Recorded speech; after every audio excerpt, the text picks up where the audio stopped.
সালামু আলাইকুম প্রিয় দর্শক, সাথে আছি আমি ডাক্তার নূর আলম।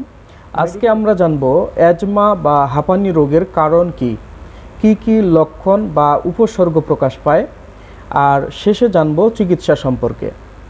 ফুসফুসের রোগগুলোর মধ্যে খুব কমন রোগ হলো অ্যাজমা বা হাঁপানি রোগ। যে কোনো বয়সের মানুষের ক্ষেত্রেই এই রোগ হতে পারে।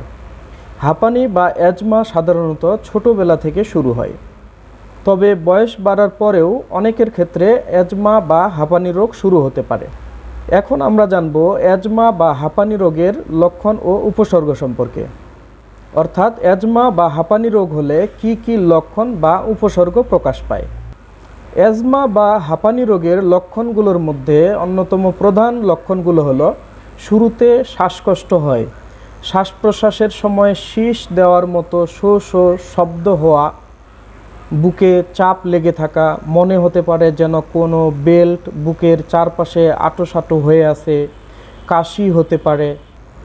এখন আমরা জানব কোন কারণে অ্যাজমা বা হাঁপানি রোগ হতে পারে। অ্যাজমা বা হাঁপানি রোগের কারণগুলোকে মোটা দাগে দুই ভাগে ভাগ করা যায়। এক নাম্বার হলো ফুসফুসের নিজের কিছু রোগ, যেমন ফুসফুসে বাতাস আনা নেওয়া করে যে শ্বাসনালীগুলো, সেগুলোর ইনফেকশনে শ্বাসনালীগুলো ফুলে ওঠার কারণে অ্যাজমা বা হাঁপানি রোগ হতে পারে। শ্বাসনালীগুলো একসময় অতিরিক্ত সংবেদনশীল হয়ে পড়ে এবং ধীরে ধীরে চিকন হয়ে যেতে পারে।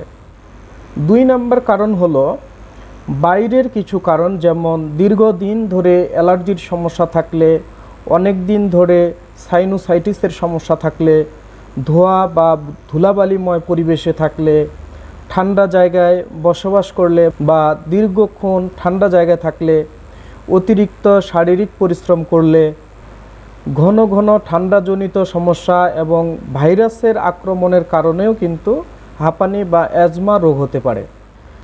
ন্যাচারাল মেডিসিন গ্রহণ করুন, পার্শ্ব প্রতিক্রিয়া মুক্ত জীবন গড়ুন। ধন্যবাদ। আসসালামু আলাইকুম।